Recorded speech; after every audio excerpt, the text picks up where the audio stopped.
రాష్ట్రంలో శాంతి భద్రతలకు విఘాతం కలిగిస్తూ జగన్మోహన్ రెడ్డి చేస్తున్న పర్యటనలు మనం చూస్తూ ఉన్నాం. అరాచక ఆటక విధానాలకి నాంది పలికి హత్యా రాజకీయాలను ప్రోత్సహించి ఏ విధంగా అధికారంలోకి వచ్చాడో మనం చూసాం. గోబెల్స్ ప్రచారం, తప్పుడు ప్రచారం ద్వారా అధికారంలోకి వచ్చి అరాచకం సృష్టించి ప్రజాస్వామ్య హక్కులు హరించి రాజ్యాంగేతర శక్తిగా మారి ఏ విధంగా రాష్ట్రాన్ని భ్రష్టు పట్టించాడో మనం చూసాం. సంవత్సరం అవుతుంది అధికారం కోల్పోయి. ఆయనకేదో ప్రజలు తీవ్ర ద్రోహం చేశారని, తాను ఎక్కడో దైవాంశ సంపూర్ణలాగా నేను ఫీల్ అవుతున్నానన్న భావనలో ఆయన ఉన్నారు. ఎక్కడో బ్యాలెన్స్ తప్పినట్టుగా ఉన్నాడు ఈయన బహుశా ఎర్రగడ్డలోనో విశాఖ మానసిక ఆసుపత్రిలోనో చికిత్స చేయాల్సిన అవసరం ఉంది. కట్టుదప్పిపోతూ ఉన్నాడు. అసెంబ్లీకి రాడు, సమస్యల మీద మాట్లాడడు, ప్రజా సమస్యల్లోకి వెళ్ళడు. కేవలం కుట్ర రాజకీయాలకు తెరలేపి తన పర్యటన కొనసాగిస్తూ ఉన్నాడు. రౌడీ మోకల్ని వెనక వేసుకొని, గంజాయి మోకల్ని వెనక వేసుకొని రౌడీల్ని పరామర్శించడం కోసం వెళ్ళటం మనం చూస్తూ ఉన్నాం. నిన్న సత్తెనపల్లి నియోజకవర్గంలో పర్యటన కూడా మనం చూసాం. కేవలం 100 మందికి పర్మిషన్ ఉంటే ఏ విధంగా 1000 మందిని పోగేసి భయంకరంగా ప్రవర్తించాడో మనం చూసాం. అక్కడ ఏ విధమైన స్లోగన్లు ఇప్పించాడో మనం చూసాం. తక్షణమే అధికారం కావాలి, తక్షణమే ముఖ్యమంత్రి సీట్లో కూర్చోవాలి, అరాచకాలు సృష్టించాలి, అవినీతితో దోచుకోవాలని నేను అంటున్నా. నీ తల నరకొచ్చు కదా. ప్రజాస్వామ్యానికి విఘాతం కలిగిస్తూ అక్రమ విధానాలు తప్పుడు ప్రోత్సాహం చేస్తూ నక్సలైట్లుగా మారమని చెబుతున్నా నీకు జీవించే హక్కు ఉందా అని ప్రశ్నిస్తూ ఉన్నాం. నీలాంటి వాళ్ళు సంఘ విద్రోహ శక్తులుగా మారుతున్నారు. ప్రజాస్వామ్యవాదులకి భంగం కలిగించే విధానంలో నువ్వు వెళ్తున్నావు. నీకు తగిన గుణపాఠం చెప్పాల్సిన పరిస్థితి ఆసన్నమైందని మనం చేస్తూ ఉన్నాం. ఆ దోపిడీ డబ్బుతో విచ్చలవిడిగా ఖర్చు పెట్టి న్యాయ వ్యవస్థను కూడా దెబ్బతీసేలాగా కార్యక్రమాలు చేసిన విధానాన్ని మేము మర్చిపోలేదు. ఇవాళ నువ్వు ఎక్కడికి వెళ్ళినా ఏదో ఒక అలజడి సృష్టించడం. నువ్వు అనంతపూర్ వెళ్ళినా, రాప్తాడు వెళ్ళినా, తెనాలి వెళ్ళినా ప్రతి చోట నువ్వు చేసే అరాచకం. పొగాకు రైతుల పరామర్శతో వెళ్ళావు. నేను అడుగుతాను, నువ్వేం చేసావు రైతులకి? 5 సంవత్సరాల్లో రైతు సంక్షేమం పట్టించుకున్నావా? నీటిపారుదల రంగాన్ని అభివృద్ధి చేసావా? 10 లక్షల కోట్లు అప్పు తెచ్చిన నువ్వు దోచుకున్నావే కానీ ఏం చేసావని? రైతులను ఎక్కడ ఆదుకున్నావు? పంటలకు గిట్టుబాటు ధర ఇప్పించావా?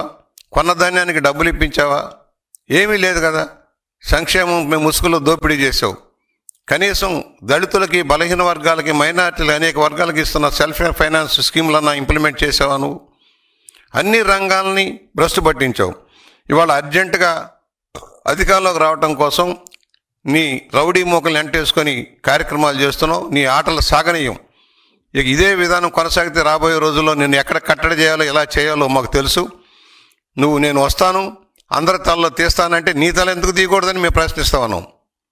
ఇదే విధంగా తలలు నరుకుతాము, మా ఇష్టారాజ్యం వ్యవహారం చేస్తామంటే సాగేది కాదు. నీ ఆటలు సాగనే జగన్మోహన్ రెడ్డి. అయ్యింది ఏదో అయ్యింది. సహనం ఉంది మాకు కూడా. చాలా ఓపికగా ఉన్నాం. మా ఓపిక నరిసిస్తే, మా కార్యకర్తలు తిరగబడితే నీ పరిస్థితి ఏంటో అర్థం చేసుకో. రోడ్డు మీద తిరగలేని పరిస్థితి తెచ్చుకోవద్దు. మేము ప్రశాంతంగా రాష్ట్రంలో ప్రజాస్వామ్యయుతంగా పరిపాలన సాగిస్తూ ఉన్నాం. ప్రజలకు మేలు చేసే కార్యక్రమాలతో ముందుకు సాగుతున్నాం. నువ్వు చేసిన తప్పులను సరి చేసుకుంటూ ముందుకు సాగుతూ ఉన్నాం. ఇవాళ ఒకటే, మీరు ఏ విధంగా అరాచకాన్ని ప్రోత్సహిస్తున్నారో నీ ప్రకటనలు సమర్థిస్తున్నావు. నిన్న ప్రెస్లో కూర్చొని 2 గంటల 40 నిమిషాలు సమర్థించుకుంటా ఉన్నావు. తప్పేమిటి అంటున్నావు. నేను అంటున్నా తప్పేముంది? నిన్ను చంపేస్తే తప్పేముంది? నీ విధానమే మేము కూడా అవలంబిస్తే తప్పేంటి అని అడుగుతా ఉన్నా. సూటిగా ప్రశ్నిస్తా ఉన్నా. జగన్మోహన్ రెడ్డి ఖబర్దార్, జాగ్రత్త.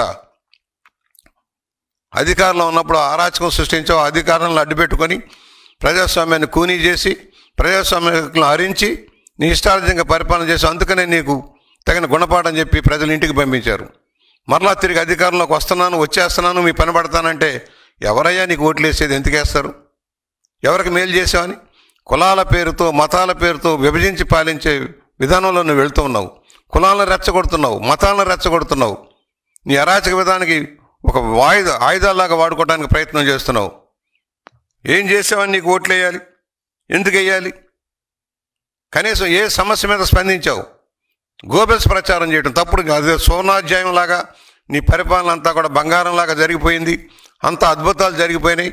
ఏం చేసావు? ఒక్కడికి ఉద్యోగం ఇచ్చావా? ఒక ఉపాధి కల్పించావా? ఏమైనా చెప్పు. నీవు ఛాలెంజ్ చేస్తున్నారా? ఉమ్మడి వేదిక మీద మాట్లాడదాం. నువ్వు రా, నేను వస్తా. నువ్వు 5 ఏళ్లలో నువ్వు చేసినదో చెప్పు. నీకు దన్నుంటే చెప్పు, నేను వస్తాం. నువ్వేం చేయలేదో మేము చెబుతాం. కనీసం చెప్పుకోవడానికి ఏం మిగిల్చుకున్నావు నువ్వు? 151 మంది అధికారం ఇస్తే అరాచక పాలన సాగించావు, ముఠా రాజకీయాలను శాసించావు, అవినీతి అక్రమాలను పెంచి పోషించావు, లిక్కర్ స్కాములు, మైనింగ్ స్కాములు, ఆఖరికి టీటీడీ ధర్మశాలను కూడా దోపిడీ చేసావు. నీకు మాట్లాడే హక్కు లేదు, ప్రజాస్వామ్యం గురించి మాట్లాడే హక్కు లేదు. పోలీసు యంత్రాంగాన్ని దుర్వినియోగం చేసి ఏ విధంగా చేసావో మనం చూసాం. నాయకులను ఏ విధంగా జైళ్లలోకి పెట్టడానికి ప్రయత్నం చేసావో మనం చూసాం. తప్పుడు కేసులు పెట్టడానికి ఎలా ప్రయత్నం చేసామో చూసాం. ప్రజాస్వామ్యాన్ని అంచివేసావు, హక్కులను అంచివేసావు, ఉద్యోగులను కానీ అందరికీ మోసం దాగా చేసావు. నీకు అందువలన ఒకటే చెబుతున్నాం, ఈ రోజున ప్రజల్ని ప్రభుత్వం వల్ల, ప్రభుత్వం రాకతలికి జరిగిన సంఘటన తెచ్చి ప్రభుత్వానికి పావాలని చూస్తావు. నీ వల్ల పోయాడు. నువ్వు వస్తావు, ఏదో ఉద్ధరిస్తావు అనుకున్నాడు. నీ వల్ల అనేక మంది పోయారు, అప్పుల పాలైపోయారు, దివాళా తీసిపోయారు. దోపిడీ ఏదనంటే నీవు నీ అనుచరులు మాత్రమే దోచుకున్నారు. నీవు నీ బంధుజనంతో అధికార యంత్రాంగాన్ని నింపి అరాచకం సృష్టించావు. కితాబులు ఇస్తున్నావు అందరూ గొప్పవాళ్ళని. నువ్వు ఒక దోపిడీదారివి, నువ్వు దొంగవి, పచ్చి దొంగవి, 420 చీటర్వి, ప్రజలను చీట్ చేసావు. నువ్వు కితాబులు ఇస్తావు, వాడు మంచివాడు, వీడు మంచివాడని. లిక్కర్ స్కామ్లో దోషులందరూ మంచివాళ్లే, ఎర్రచందనం దొంగలంతా మంచివాళ్లే, మైనింగ్ దోపిడీదారులంతా మంచివాళ్లే. ఈ విధమైన విధానం సరైంది కాదు. ఏదైతే కూటమి ప్రభుత్వం మీద నమ్మకం పెరుగుతూ ఉంది, కష్టాల్లో కూడా ఆదుకుంటారు, చెప్పినవన్నీ అమలు చేస్తున్నారన్న నమ్మకంతో ప్రజలు ఉన్నారు. దాన్ని వమ్ము చేయటం కోసం ఏదైనా ఒక సంఘటన, విశాఖలో పెట్టుబడిదారులు సదస్సు జరుగుతూ ఉంటే దాన్ని అడ్డుకోవడం కోసం ప్రయత్నం చేసిన సంఘటన మర్చిపోలేదు. అదే చంద్రబాబు గారు విజయనగరం పర్యటనకి వెళ్తానంటే ఎయిర్పోర్ట్లో అడ్డుకున్న పెద్ద మనిషి నువ్వు. ఇవాళ ఏదైతే యోగా డేగా ప్రపంచ యోగా దినోత్సవాన్ని జరుపుకోవడం కోసం రేపు ప్రయత్నం మొదలు పెడుతుంటే 2 రోజుల ముందు అలజడి సృష్టించడం, దాన్ని తప్పుదారి పట్టించేదానికి ప్రయత్నం. పెట్టుబడులు రావద్దంటావు, ఎవరైనా రాష్ట్రానికి ఆర్థిక సహకారం చేస్తామంటే ముందుకు రావద్దంటావు, వాళ్ళందరికీ తప్పుడు పిటిషన్లు పంపిస్తావు. నీ బతుకే అబద్ధాల బతుకు, నీ జీవితమే అబద్ధాల బతుకు, అరాచక అక్రమాలకి కేంద్ర బిందువు నువ్వు. నీ ఆటలు సాగనేమని కూడా మేము హెచ్చరిక చేస్తూ ఉన్నాం. ఇవాళ ఏదైతే ఉందో శాంతి భద్రతలు చేతుల్లోకి తీసుకుంటామంటే అయ్యేది కాదు. కఠినంగా వ్యవహరించాల్సిన పరిస్థితి వస్తుంది. కఠినంగా వ్యవహరిస్తే నువ్వు బయటకు తిరగలేవు, తిరిగే పరిస్థితి లేకుండా తెచ్చుకోకు. నీకు కూటమి ప్రభుత్వం ప్రజాస్వామ్యయుతంగా హక్కుల్ని కాపాడుతుంది. ఎవరైనా స్వేచ్ఛగా తమ భావాలను చెప్పుకునేదానికి అవకాశం ఇస్తుంది, తమ నిరసన చెప్పుకునే అవకాశం ఇస్తుంది. అంతేగాని అరాచక ఆటవిక విధానంలో మేము కోసేస్తాం, నరికేస్తాం, ఇంకా సిగ్గు లేకుండా ఇంకెలా సమర్థిస్తావయ్యా? నువ్వు ఎలా నాయకుడు అయ్యావు? ఒక ముఖ్యమంత్రి పదవి చేసావు, ఒక ప్రతిపక్ష నాయకుడిగా ఉన్నావు, అసెంబ్లీకి రావు, సమస్యల మీద మాట్లాడవు, ఎవరికైనా సాయం చేసావు, నీ జేబులో తీసుకుపోయి సాయం చేసావు. నిన్న 2 పోయారు మీ పార్టీ వాళ్ళే, వాళ్ళకి ఎందుకు సాయం చేయలే? కనీసం మనిషి పడిపోతే తీసి ఆసుపత్రికి పంపిస్తాను ఇంగిత జ్ఞానం కూడా నీకు లేకుండా పోయిందే. మానవత్వం లేని పశువులాగా ప్రవర్తిస్తే ఎలాగా? అందువలన వాళ్ళు మేము స్పష్టంగా చెబుతున్నాం, జగన్మోహన్ రెడ్డి కపట నాటకాలకు తెరలేశాడు. గత తప్పులన్నీ అప్పుడే మర్చిపోయారు. ప్రజలు నాకు మద్దతు ఇవ్వండి, సీట్లో కూర్చుంటాను, నా అరాచకం సృష్టిస్తాను, నియంతలాగా వ్యవహరిస్తానంటే ప్రజాస్వామ్యంలో ఎంతోమంది నియంతలను చూసాం, కాలగర్భంలో కలిసాం. ఎంతోమంది హిట్లర్ లాంటి నియంతలు కానీ, ఉగండా అమీన్ లాంటి వాళ్ళు కానీ, ముస్సోలిని లాంటి వాళ్ళంతా కాలగర్భంలో. నువ్వెంతయ్యా? నువ్వు నియంతలాగా పరిపాలించావు, ఫలితంగానే 11 సీట్లకు పరిమితం చేశారు. నీ ఆటలు సాగనీయమని కూడా హెచ్చరిక చేస్తూ ఇవాళ ప్రతిదీ ఇష్యూయే. హెలికాప్టర్ బద్దలు కొట్టాడు, హెలికాప్టర్ పోతే అయ్యో ఎవరో చేశారు, తప్పుడు చేశారని చెప్పడం, ఎవరి మీదకో తోసేయటం.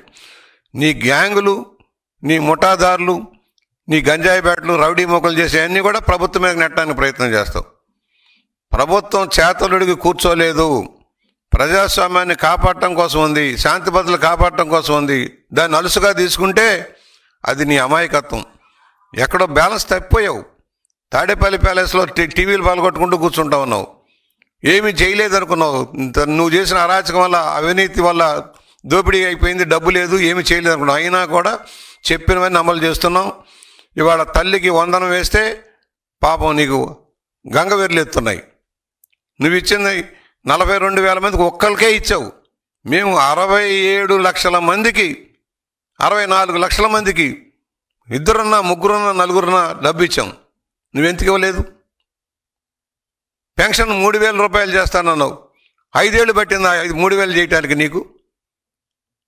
ఇవాళ రైతు సంక్షోభంలో ఉన్నాడు, ఆదుకుంటా ఉన్నాం, ధాన్యం కొంటా ఉన్నాం, 24 గంటల్లో డబ్బులు ఇస్తా ఉన్నాం. నువ్వెందుకు ఇవ్వలా? నువ్వు చేసిన అప్పులు భారం పెనుభారమై కూర్చుంది. నువ్వు చేసిన అప్పులు తీర్చడానికి మాకు సమయం సరిపోని పరిస్థితి వస్తూ ఉంది. అయినా కూడా కేంద్రం సహకారంతో రాష్ట్రం ముందుకెళ్తా ఉంది. డబుల్ ఇంజిన్ సర్కార్ పనిచేస్తూ ఉంది. చెప్పినవన్నీ అమలు చేస్తూ ముందుకెళ్తూ ఉన్నాం. ఇవాళ నువ్వు భూములు కబ్జా చేసావు, వాటన్నిటిని మళ్ళా స్ట్రీమ్లైన్ చేయాల్సిన పరిస్థితి వస్తూ ఉంది. లక్షల ఎకరాలు దోపిడీ చేసి నీ అనుమానాలు కట్టబెట్టావు. ఇవన్నీ కూడా విచారణలోకి వస్తున్నాయి. నీకు తప్పదు. ఇవాళ కాకపోతే రేపైనా మళ్ళీ ఏ చెంచలు కూడా జైలుకో రాజమండ్రి సెంట్రల్ జైలుకి వెళ్ళే పరిస్థితి తప్పదు. తాత్కాలికంగా డిశ్చార్జ్ పిటిషన్ తీసుకుంటూ కాలక్షేపం చేయొచ్చు, కానీ న్యాయం త్వరలోనే జరుగుతుందన్న నమ్మకంలో మేము ఉన్నాం. తండ్రిని అడ్డు పెట్టుకొని ఏ విధంగా వ్యవహరించావో, ఏ విధంగా దోచుకున్నావో, మరలా ఈ రోజున ఏ విధంగా వ్యవహరిస్తున్నావో ఒకసారి గుర్తు చేస్తూ, రాజారెడ్డి రాజ్యాంగం ఏంటి? చంపేయటం, నరికించటం, అమాయకులంతా బలి చేయటం, మైనింగ్ దోపిడీ చేయటం రాజారెడ్డి రాజ్యాంగం. అదే నువ్వు కొనసాగిస్తున్నావు. కులాల పేరుతో మతాల పేరుతో విభజించి పాసి నీ తండ్రి నువ్వు అదే విధానం కొనసాగిస్తూ ఉన్నారు. మీ మీ మీ కుటుంబమే ఇలాంటి కులాలని మతాలని రెచ్చగొట్టి పబ్బం గడుపుకున్న విధానం ఎవరూ మర్చిపోలేదు. ఆంధ్రప్రదేశ్ భవిష్యత్తు కోసం నీలాంటి వాళ్ళని దూరంగా పెట్టాలని మేము డిమాండ్ చేస్తూ, ప్రభుత్వం తక్షణ చర్యలు తీసుకోవాలి. ఇలాంటి ప్రజలను రెచ్చగొట్టి హత్యా రాజకీయాలను ప్రోత్సహిస్తున్న జగన్మోహన్ రెడ్డిని వెంటనే ఖైదీ చేయాలని మేము డిమాండ్ చేస్తూ ఉన్నాం.